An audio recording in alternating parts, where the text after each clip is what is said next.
Hello and welcome to the SMU Video Archive Series. In this series, we interview members of the SMU community who can provide insights into the history of the university, especially from the perspective of their time here. I'm James Brooks, and today we have with us R Patterson. Welcome, HR. Thank you, Jim. It's a pleasure to be here. Let's begin by talking a little bit. You came to the university in 1977? That's correct. And when did you retire? I retired in May of 1998. So you were here almost 22 years. A little over 21, right. Mm-hmm. And but your familiarity with the university extends really before that, because you worked with a company that did a lot of work with SMU. That's correct, Jim. I worked with Farwell Company, and we did mechanical contracting work. In fact, we did the work on Atkins Hall, which name was changed to Clements Hall. Right. And we did the work on Dallas Hall when it was remodeled. And we did a number of the physical plant expansions, the boilers and everything at Patterson Hall. So I was familiar with the campus. So really, it wouldn't be too much of a stretch to say that you've had about 30 years of experience. That's correct. Anyway, so let's use that as a springboard. I think when you and I first knew each other, you were associate director of the physical plant. Was that your title, or assistant director? Assistant director when I came, and then I was promoted to director when Charlie Dawson got sick. Yes, and let's talk a little bit about that, because you knew. I think you told me that you knew all of the physical plant directors from Patterson. Stanley Patterson. Stanley Patterson. That's correct. Stanley Patterson, Dave Pfeiffer, Charlie Dawson, myself, and now Jim Coons. Yeah, and mixed in there was Dick Arnett someplace. Yes, in fact, Dick is the one that hired me in March of 1977. Well, that was an interesting collection of people, and you probably could talk the whole hour about any one of them. My contacts, I think I knew them all in varying degrees of depth, but I knew Charlie probably next to you. I knew Charlie the best of all, and he was an unappreciated asset of this university. You couldn't say it more. That's correct. And I remember one time somebody was looking for a steam line or some utility service like that. There were no maps, but all of that information was stored in Charlie's head. That's right. And that's a tribute to how long he'd been here too. That's correct, from a student on. That's right. That's exactly right. Well, in addition to your immediate associates in the physical plant area, you dealt with a lot of administrative people, starting with presidents. Now, you would have started with Jim Zumberg. That's correct. But actually, because of your work with the Farwell Company, you also must have had contact with Willis. That's correct. Mm-hmm. And Paul Harden. Yes. Mm-hmm. And then you went on and Shields and Pye. Shield and Pye and Turner. And Turner, right. So, and not to mention, there were some interims too. There's three. Brooks, Stalkup, and Kirby. Three nefarious characters that were interims. Anyway, you might comment a little bit, if you feel like if you're comfortable doing so, on how each of them was to work with in terms of their administrative style.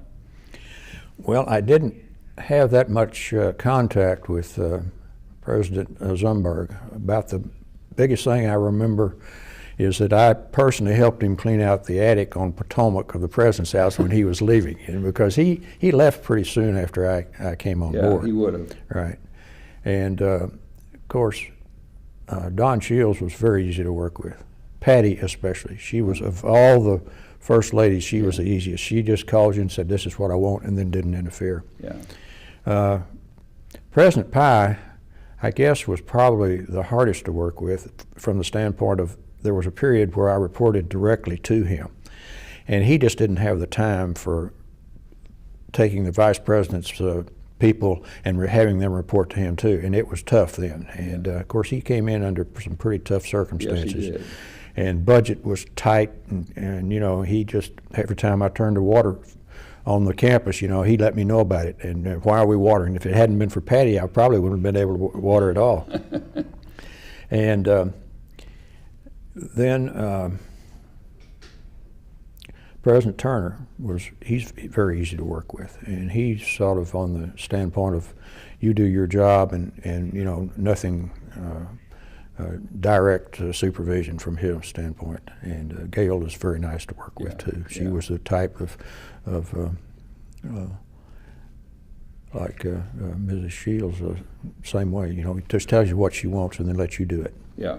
Well, and I'm glad you brought up the first ladies, because the president's house, in addition to the campus, the president's house is always involved in these things, and they have a legitimate reason to express wishes and desires and concerns. Right. And all of a sudden that becomes your problem. That's right. And poor Judy. Pye, Mrs. Pye. Right. She was so conscious of cost because of President Pye. Yes. And you know, every time you'd go down there and she'd say, well, now how much is that going to cost? How much is that going to cost? Well, let me talk to Ken tonight, you know. And so it was kind of tough dealing with that, because she didn't have the right to say, all right, let's do it, you know, because Ken was pinching those pennies. And well, and in fairness rightfully, to Ken, I think it's important to say that he came here with the firm belief that the university budget was balanced, and discovered shortly after he arrived that he had a $10 million problem. That's correct. And all of us on the campus felt that squeeze. And it's very unfortunate that it happened the way it did, but it did, and he got us back by pinching a lot of pennies. He and sure turning did. a lot of water faucets. He sure did. There's no doubt about it. And he deserves a lot of credit for it. He does. I didn't mean that in any negative way whatsoever. And I didn't take it that way, but I think it's important. I don't know that that's on the record any place, but that is a fact. Yes, right.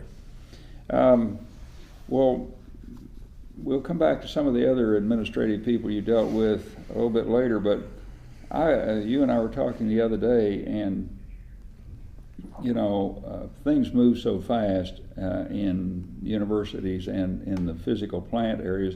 And a lot of things that go on in the physical plant, the rest of the university just kind of assumes that they're going to happen and they don't worry about it. But you worry a lot about things. And I was adding up, just on the Dallas campus, you had probably 14 or 15 pretty major projects in your tenure. Yes. And starting with the business school expansion. That's correct. Because you dealt with the two new buildings and the library. That's correct. That's correct. And of course, I was directly dealing with Herberger at that time too, as the dean. Right. Roy Herberger. Right. And of course the two new buildings, and then of course there was major remodeling in Fincher. Yeah. Over and above the Crow and McGuire. That's right, because that was all part of the problem. Exactly, and then they were all tied together in the basement. Yeah, and the reshaping of what had been an auditorium into what was the Arthur Anderson Gallery and is now another gallery. That's right. And I think you told me you'd had some problems with underground drainage in one of the buildings. That one. In fact, the flood of 1975, just prior to President Turner's arrival, we had the 1995. 1995, excuse me. And Hackberry Creek decided that it wasn't going to stay in the concrete pipes below ground, and it became Hackberry Creek again, flowing down to Arden Forest, and it flooded the whole business school. And it was that was one of the biggest things I remember here at SMU, having to take care of all that. All of our tunnels flooded and everything flooded. Yeah, and that would be your electrical supplies, everything, steam lines, and everything. That's right. And what people need to be reminded of, you referred to Hackberry Creek.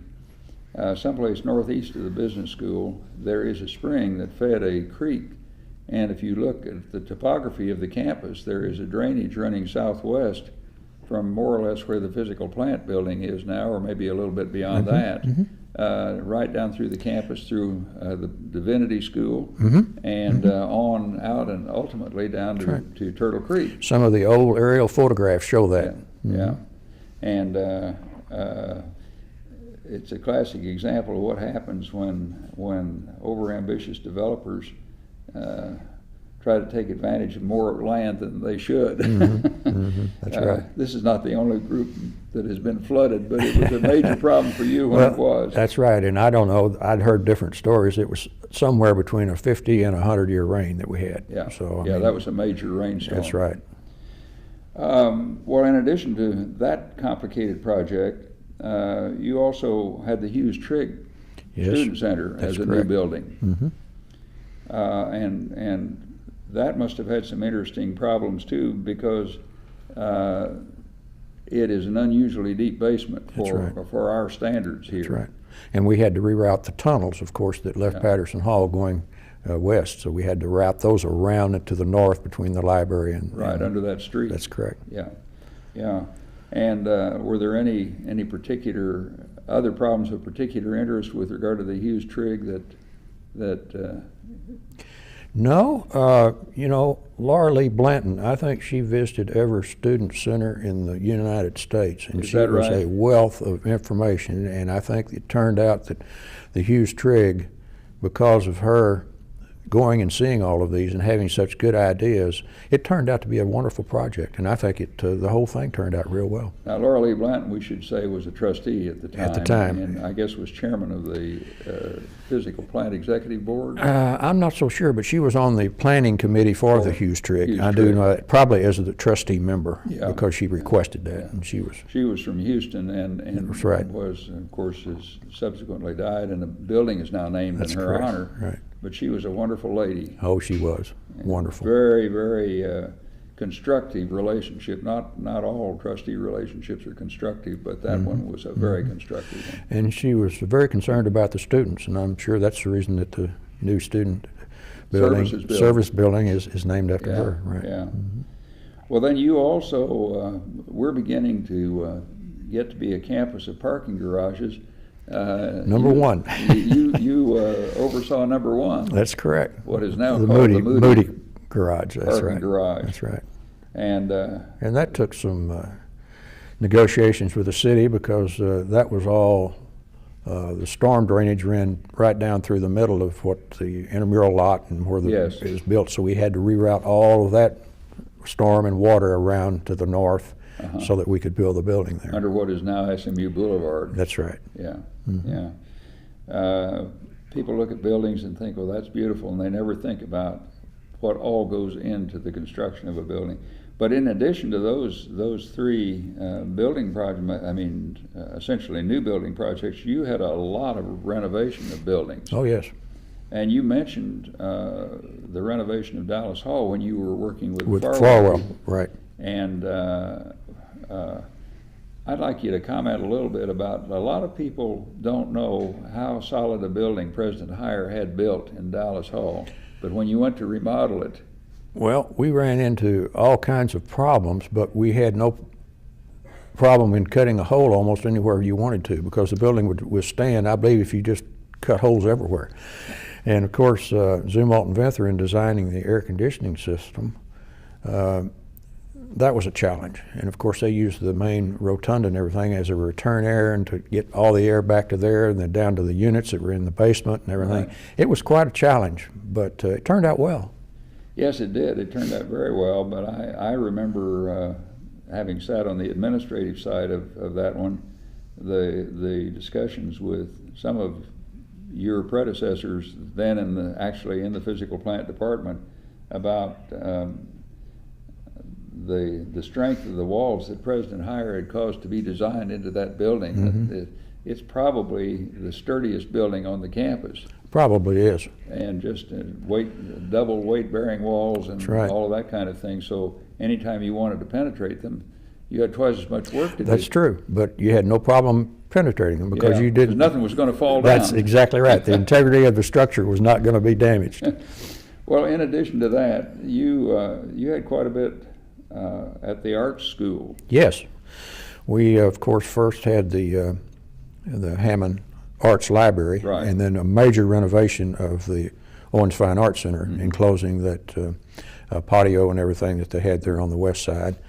And then we had, of course, the Greer Garson Theater. And, of course, both of those required rerouting of the steam tunnels around that. Sure. And one interesting thing, underneath the Greer Garson, to build the tunnel, we used the same type of machine that they used to drill under Central Expressway for Dart. Oh, really? We did, and then we brought it in and set it up and drilled down through there in half the time that it would have taken the other way, and then made the tunnel in there. So that was one interesting thing. Because you really, at that point, you were drilling in limestone. That's correct. Yeah. That's right.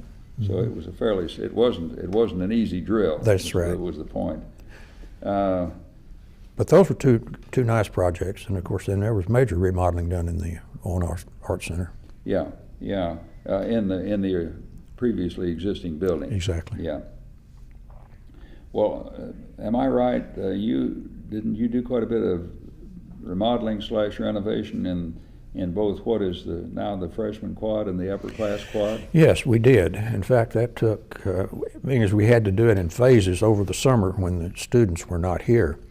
I believe it was a 4-year project, and we did, I believe, the theology too. We had Perkins and Moore that we completely remodeled. That's right, all the married students. Exactly.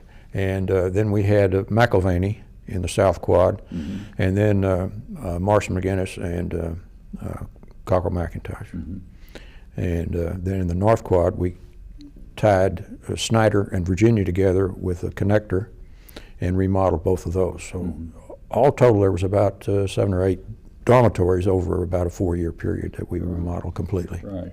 And of course, that was, as you said, that was more complicated because you had to coordinate that with when the students were That's not right. here. And the window was summer, and Yeah. that was it. When they're not here, and anything that ran over, where did you put the students? Well, Exactly. they had to put them in. Sometimes when we ran into problems, into some of the hotel across from Central. Right, and people don't stop to think that dormitories are, at the bottom line, they're a business, and you want to keep them filled as much as you can, and certainly don't want to have to pay effectively double room cost by having to go hire a hotel room someplace for the students. That's right. Well, what about now? You mentioned in Perkins theology those renovations, but you also had Bridwell Library. Bridwell Library, completely remodeled Bridwell Library. That And was expanded it. And expanded it, that's right. And yes, when I said Perkins, that was the dormitory. Yeah, But yeah. the Bridwell, and then we also did the Perkins Chapel. Right. We remodeled Perkins Chapel. And there were some minor modifications done in Kirby Hall and Selectman Hall, but not a lot. Major ones. No. Yeah. What about now not the construction of Ford Stadium, but when SMU made the decision to return to the campus with football, this was after the unfortunate events of the mid-'80s, and I guess this was on Ken Pye's watch. It was. And I had a very tight budget. And I had a very tight budget. You had a very tight budget, and you were asked to make Ownby Stadium usable as a home stadium. That's right, with something in the neighborhood of 25,000 capacity. Yeah. That's right. Yeah. And worked with Forrest Gregg on that. Who was then? And Roland Rainey. Forrest was AD and head football That's coach. right. And one of the interesting things happened after we had finished all the renovation and everything. Well, of course, Central Expressway was being widened when we started playing football, and I was SMU's representative to TxDOT and the contractors on S1 and S2, and I could see we were going to have some problems with the football game because things were not going to be ready, and people coming in and out, and they just weren't cooperating. And so I said, okay, and I went down and knocked on Forrest's door, and I said, Forrest, I need your help, and you're going to want to help. And so I got Forrest, put him in the car, and we went down to TxDOT headquarters and the contractor's headquarters. And of course, when he walked in, boy, the heads turned and they jumped up. Everybody wanted to meet Forrest Gregg.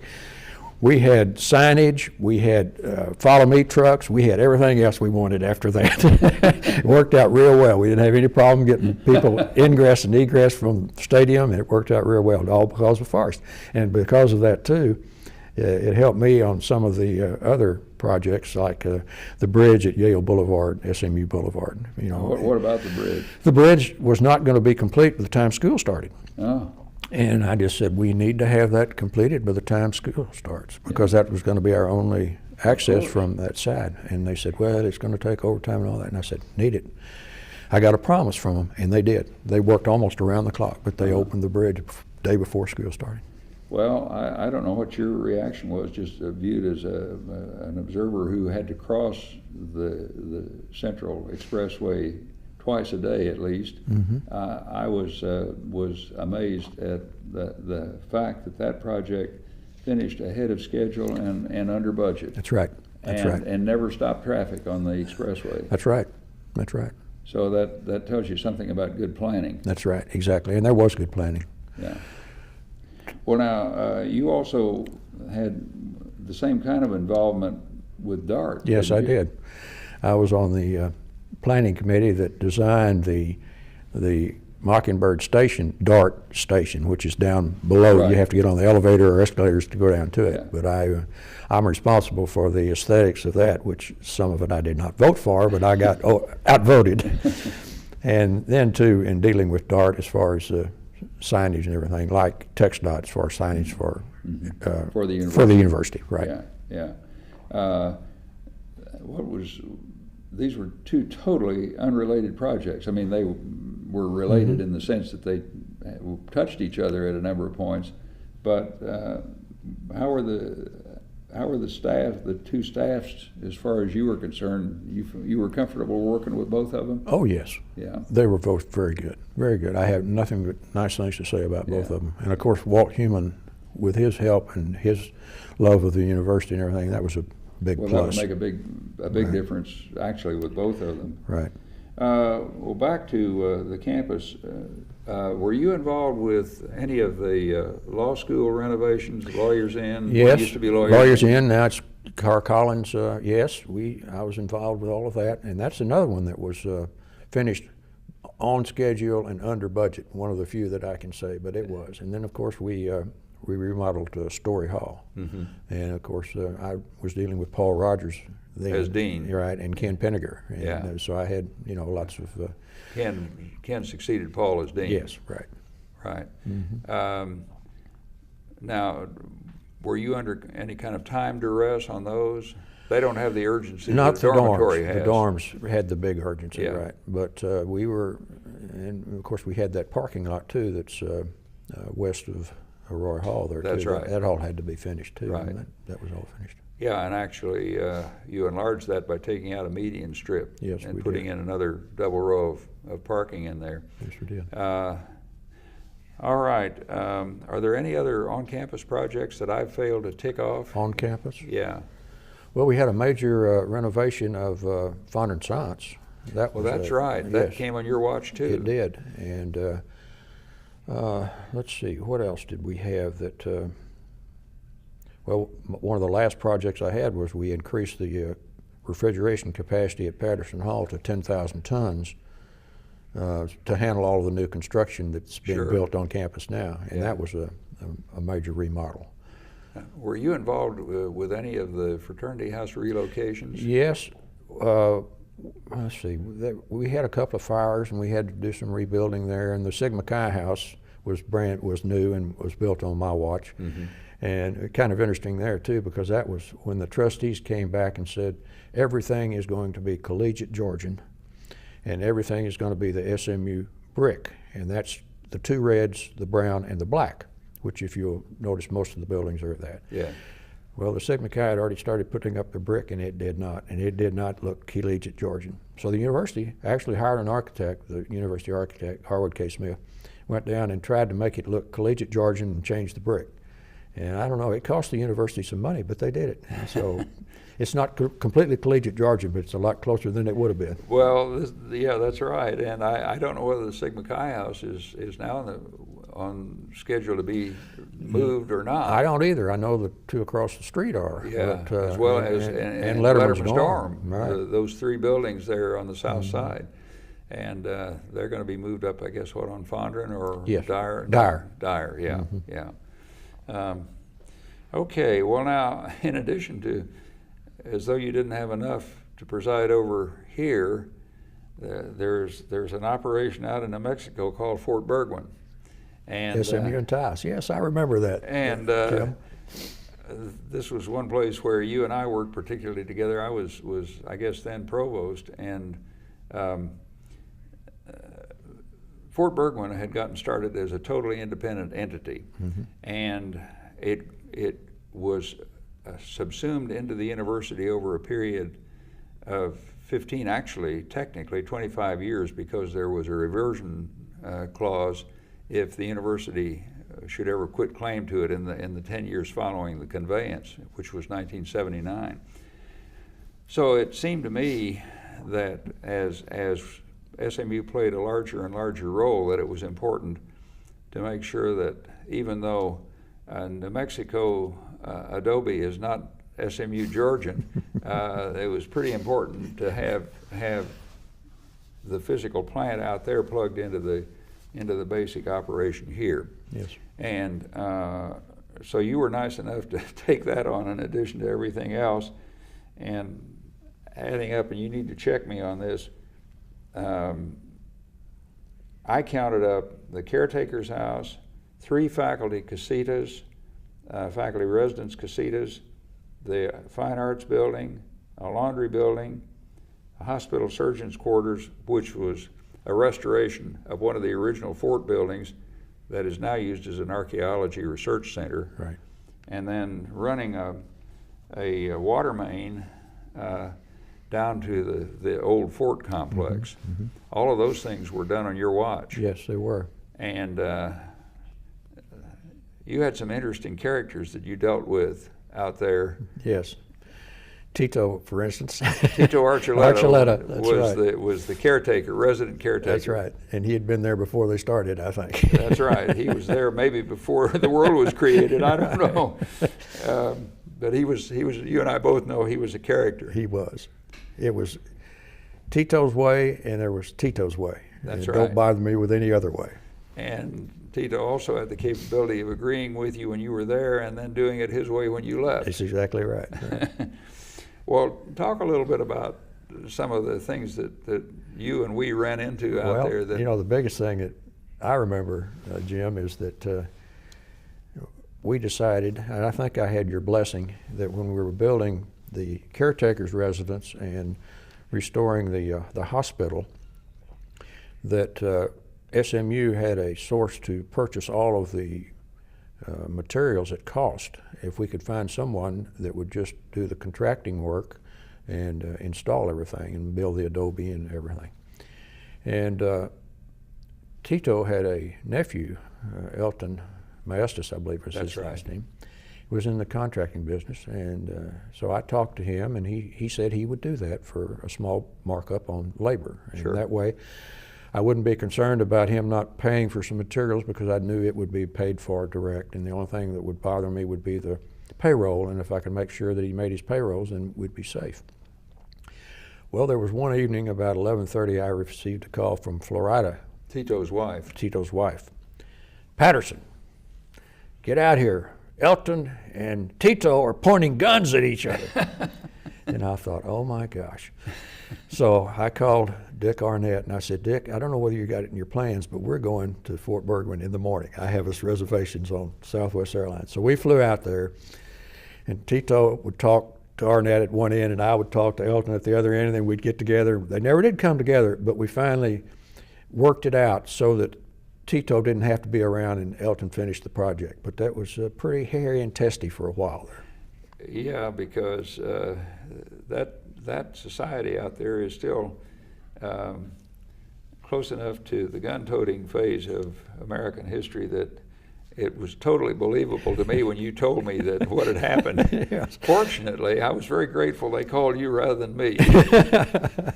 Well, I was just glad that Dick was ready to go when I asked him to, and of course he's good at those kind of. I was just going to say you couldn't have had a better person that's with right. you. And so anyway, Dick is very good at interpersonal relations. That's right. So we worked it out and finished both projects. Well, you also you had an interesting person out there to deal with in the architect for a lot of those. Louis Walker. Louis Walker. Oh yes. He liked flat roofs, no matter whether they held water and didn't let the ice melt over to the canale or what. And Tito had devised a way to put some slope to those roofs, and I went along with it because it made all the sense in the world. And Louis Walker, he didn't like that because that is not the way it was. And so anyway, it ended up that I think you may have even been involved too, but Bill Stalk up now I know picked out a place Tito planted some big trees so you couldn't see the roof.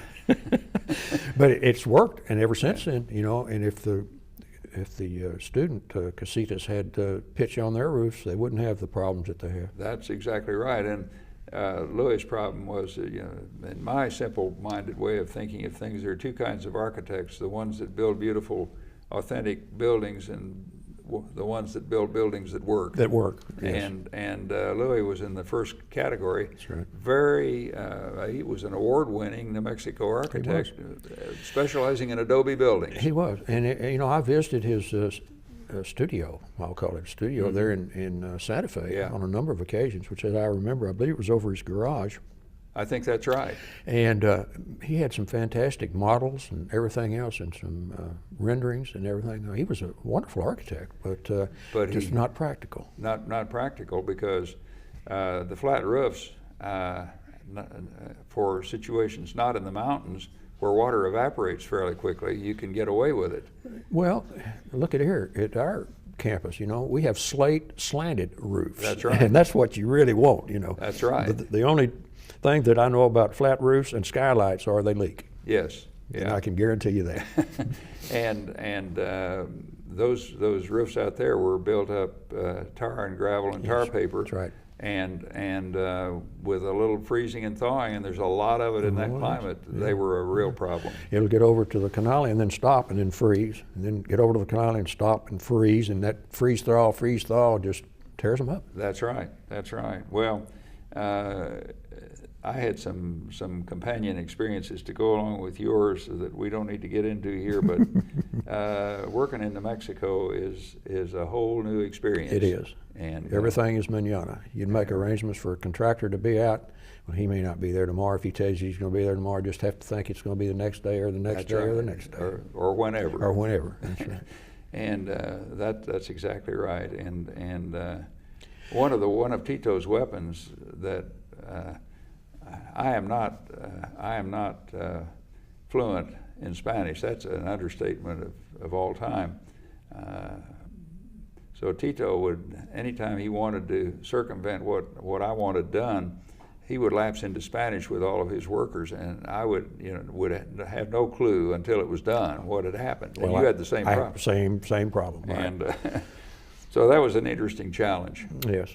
But that is one of the university's real assets, and we appreciate all you did to bring it to the point that it's at. I alluded to the water main, and we might want to expand on that because, as I recall, when the student residences, the casitas, and the dining hall were built, we put a large water tank up in the side of the mountain. That's correct. Serviced, was fed by wells and serviced that campus. That's correct. Two big well pumps that were down by the tennis courts. Yes. And they pumped the water up to the storage tank, and then it came by gravity back down. And then that's where we tied on and brought it back down to the fort. Because, among other things, we had essentially no fire protection down there until that water line was run. That's right. And the only fire protection you had was they could throw a pump over into the creek and pump the water, but that was it. And that's not very much. No. So that's an important adjunct to the university, and one that you had an awful lot to do with, and we appreciate it. And as you know, was a new building completed out there within the last year, and it goes along with the rest of the fort complex. Well, now thinking back to all the things that you've done, and I've known for a long time, and I've simply been reinforced by kind of collecting my thoughts for this conversation. How many people in the university you've had to have contact with? You cut across more people than anybody but the president really has direct contact with. It usually starts off with the dean's office. You know, like in the art school, I dealt with Gene Benelli, and then Carol Brandt. Carol Brandt mainly with the Meadows Museum design and everything, getting it off the ground. And of course, in the engineering, Andre Vacru, when he was dean there, and a little remodeling we did over there. And then, like I mentioned to you earlier, Roy Herberger, when the business school and law school, Paul Rogers and Ken Penniger, and Dallas Hall and Dedman College. I guess the Hal Williams and James Early, and had dealings with them. And then down in theology, Jim Kirby and Robin Lovin, and Paige Thomas too, in some of the libraries. And a little bit with Joe Quillian. Yes. Because you Joe came Quillian. just before Joe. Just before he, in fact, retired. he and I were on one committee. What was it? The old retirement committee or something. I was not a member of the old, but I happened to be put on that committee anyway. And Joe was on it, which was right before he retired, yes. Well, so I didn't have much dealing with him other than on that committee. And I guess Charlie Galvin had left the deanship in law, but by the time you came aboard. Yes. And if not, it was very short. Jess Salakis, you may have dealt with Jess a little bit. A little bit. Yeah, because he was not in the dean's office that long. So you had, but you've also probably dealt with a number of associate deans and department chairs, and oh yes, and of course, you know, having to deal with the fraternities. Jim Caswell, I had a lot of dealings with him, and of course with the city of University Park, Leon Bennett and I, we spent quite a bit. We'll talk a little bit about it, because that's another thing that nobody stops and thinks about. We're completely surrounded by both University Park largely, and to some extent by Highland Park. Talk about what the university has to do to keep those relationships viable. Well, that's a full-time job, I tell you, because all of the residents, and I'm going to speak candidly now, in University Park, and all of the business owners on Hillcrest, they all love the university, but they don't want any of the problems of the parking and the students and all that. So, you know, they consequently are always hollering at the city about some students parked in front of my house, and some students done this, or some students done that. So, you know, we had to devise a parking plan, which took some real planning. And Leon and I spent a lot of time on that, counting the number of parks that we had, and number of parks per student body, and all of this, and comparing it with other universities. And we had to come up with a very comprehensive parking plan that is revised yearly. And then that was presented to the city council. And revised based on the gain or loss of space and the changes in the size of the student body. Exactly. Yeah. And whenever you put up a building and you displace parks, you've got to have another place for them. That's the reason the other two parking garages were built. Yeah, and I understand the fourth one is in the plans. That's my understanding too. But anyway, right across from Collins, the business the new Jim Collins Business Executive MBA program building. Yes. And the other one was, of course, the city has all kinds of ordinances. The other one is, I happen to be on that committee, was the sign ordinance and enforcing signs for businesses and what residents can do and everything else. Well, SMU didn't fit into any of those, so we had to come up with our own sign program and have our own sign ordinance. And so we are now a sign district to ourselves, and we can do what we have presented to them in a very comprehensive plan as far as signage is concerned. So those are a couple of the things, parking and the signage, that I remember. There's always problems with street closures and things like that, and fire marshal making inspections and things like that, and you know, dealing with their building codes and all of that on new buildings. But that all works out pretty well. I was going to ask, without wanting to put either you or University Park on the spot, fundamentally, that because of tender loving care by you and Leon Bennett and 2 or 3 other people, we've had over the years, with a few little blips on it, I guess, a pretty cordial relationship. We have. Of course, we've been very fortunate too to have some mayors and council people that graduated from SMU. Yeah, that's right. That doesn't hurt. Some of whom have been trustees too. Exactly. But now, what about Highland Park? We have a very narrow frontier with Highland Park along the south end of the campus. But it's so narrow. See, the church actually is in Highland Park, but that's it. So I mean, we have other side of Mockingbird, and so it's just a little bit of Hillcrest. Mm-hmm. And so we have very little to do as far as meeting any sort of their ordinances or anything, because we're just not in Highland Park. I guess the stadium might have. It did, and we had to do some, I can't forget now, we had to relocate some water mains or fire plugs or things like that, and put in some sidewalks and curbs when we built the stadium. Mm-hmm. But other than that, and of course we submitted what we were going to do to those people. Sure. They're well, that's an investment in goodwill. Right, that's right. So, because nobody likes surprises. One other thing, before we were talking about SMU and TIAS, it's very similar as SMU and Legacy. Talk about that, because I forget now the year that we were given the first building, but we had to have it renovated and ready for classes in about 3 months. And Bob Patterson and I worked very close on that little project. And since then, we've, I think, acquired maybe 3 or 4 more buildings, and it's gone a lot smoother. But that first one was a testy one. We had to hire the architect and the engineer and the contractor, and they all had to work together, because as they designed, they installed. As they designed, they installed, and it cost more money than it should have. But that's the only way we could do it in the time frame we had. Yeah, because that happened rather quickly. It did.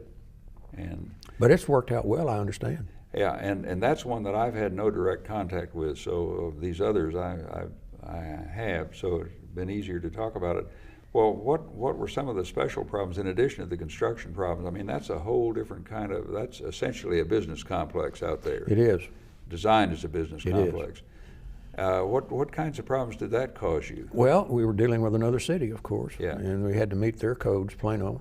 Yeah. I believe it was Plano. Richardson, Plano. Well, anyway. Addison, maybe. Maybe at one or the other, whoever it is. Yeah. And of course, then the architects and the engineers were given the responsibility of meeting the codes for whatever was involved there. But then, other than just hurry up and get the equipment, because what we needed was not anything that was already there. Of course not. And so we had to, like I say, just to spend a lot of time hurrying up, paying extra, expediting, and that's it. Just to meet the performance schedule. And then, as I remember, we were dealing with part engineering, part, I forget now too, and you had to keep, of course, Bob Patterson had to interface there. Yeah. But, everybody wanted more than what they were going to get. Of course. And with that being the first building. But it was interesting. Well, now, how many buildings are there out there now? I believe there's 5. I believe we've been given 4 more. But you really, the building that you had to deal with became the model for the others. That's right. And so it was I don't think the others had quite as much remodeling that needed to be done to fit the needs. They could more or less use the walls where they were and go from there. That must have been a challenge, because I imagine that those buildings were built with they obviously were built with a totally different function in mind than they're now being used for, and that's a challenge. Mm-hmm. Well, I wanted to talk too, because we've talked about buildings and brick and mortar kinds of conversations, but one of the things that happened also on your watch was the physical beauty of the campus, the trees and those kinds of things. And I know you were struggling with a really tight budget from time to time. From time to time. Yeah. And but you've been responsible, falls under your responsibility to have the trees pruned and all those kinds of things. Oh yes, and of course, most of my staff handled that. Yeah.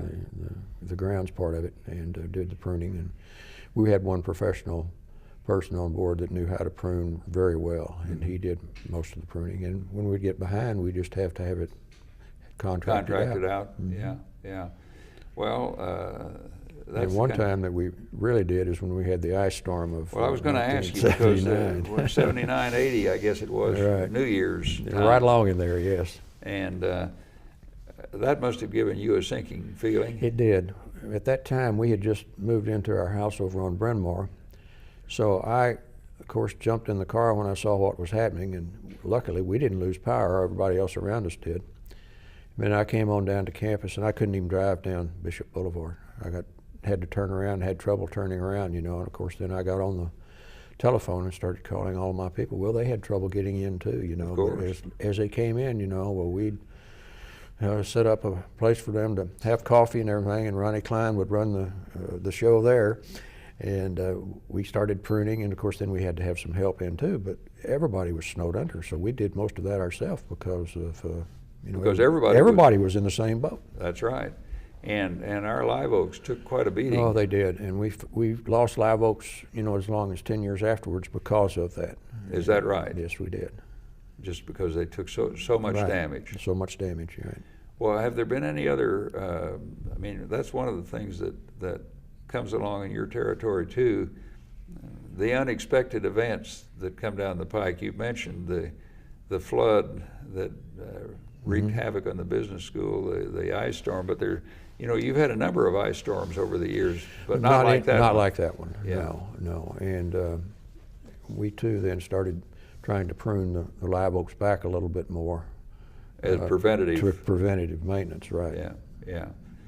And the thing the beautiful part about our campus is everything's underground, so we didn't lose any electricity. We didn't lose any steam or anything like that as far as heating the buildings and the dormitories and the so you didn't have freeze problems in the buildings and all of that you right. might have had right. in another situation. That's right. Yeah.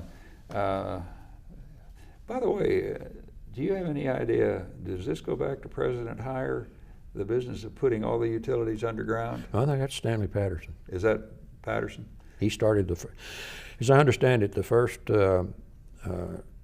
utility that we had would be from Patterson Hall, which was then, I guess, just may have been the engineering school, I don't know, because the engineering school did house in Patterson Hall for a while, over to the library, which I believe was the first air conditioning building. It probably was. That was built in '39, I think. I think that's correct, somewhere along there. And I believe that's what really started the tunnels. And of course, they're a godsend because can't afford them anymore. They're so expensive. Yeah, you mean tunnels? Building tunnels? Mm-hmm. Yeah. So all of the new utilities are put underground, just direct burial. Direct burial. Mm-hmm. But the tunnels really give you a margin of protection. Oh, they do. And you know where the leaks are, and you preventive. You can walk the tunnels. You can see where you've got a problem and fix it before it happens. And the only problem that we ran into was the asbestos problem. That was one of the things the flood helped us on, though. Well, it washed a lot of that asbestos down to somewhere, down the Trinity. And the insurance company had to pay to come back and fix it all, because up until that point in time, I couldn't even have my people go in there without masks and everything. But then after that, we had it all encased, or we got rid of it, and so that was one of the good things that happened out of the flood. Well, you talked about the asbestos problem, because that was something I know we dealt with in Heroy Hall, and that was built in '68, and that was just before people really started encasing asbestos and other. We ran into it in this very building right here when we had the fire here. Yeah, well, I'm sure. We did. Sure. And we were down here, abating that asbestos before we could do anything, or encasing it, whichever worked out to be the most economical. Right. Either encase it or remove it. Yeah, because when did the sensitivity to asbestos really begin to hit? Well, in the late '80s, I guess, was the biggest part of it. Yeah. Mid to late '80s, maybe even early '80s. But then it just escalated. It got out of hand, as far as I'm concerned. Well, it became an absolute thing. And yes. If there was asbestos there, it was a problem. That's right. Never mind how much or that's right. how exposed it was or whatever. Well, you know, we've talked about a lot of facets, but you were a very effective manager of the physical plant area with a lot of facets, some of which we've touched on today. What was your management philosophy? How did you keep a finger on all these pulses? Well, I did a lot of what I call managed by walking around. And I tried to make my presence known on all the projects that were on campus, or if there were any others that were happening that I needed to know about. Well, I tried to get around at least once a week, if not more often. So I spent a lot of time walking the campus, just walking. And when the people would see me, they didn't know when they were going to see me, and so consequently they didn't want to be continually looking over. So they were doing their job. Yeah, and they appreciated the fact, though, that I was interested in what they were doing. And I was very fortunate that I had such a low turnover. I'd hired Ed Williams as my assistant, and then Mike Perez as my assistant. And when Ed retired, then we hired Bob Casagrande, and then we had Mike and Bob. And the turnover was so low that that helps, because people then know what they're supposed to do, and if they're. And surprisingly enough, most of my people down there really loved the university. Oh, I'm sure they did. And so consequently, it was not hard to motivate them. Yeah, the ones that I dealt with, and in various administrative roles, I dealt with a lot of your people. What was the name of the wonderful guy who did keys for so long? Jim Hodges. Jim Hodges. Oh, yes, Jim was a prince. And goodness gracious, the number of favors he did me, just because he was a nice person and believed in the university. I doubt if there was anybody on campus at that time that Jim hadn't rekeyed their house. Well, that's right, exactly right. He did mine. He did mine, at least twice. And and he was, whatever it cost him, that's what it was. Well, Jim, let me pay you this. No, that's what it cost me for the keys and all that kind of stuff. That's right. Well, he was really wonderful, and but you talk about your walking around philosophy. This was after I left university administration, when I was over in Heroi, and one day you poked your head in my office and asked if you could visit a minute, and said to me in a very nice way, was I aware that there was remodeling going on in my building? And I wasn't, and it was nothing that I had authorized. And you said, well, if you look out in the northeast lawn, you'll see a pile of material out there, and somebody is doing something.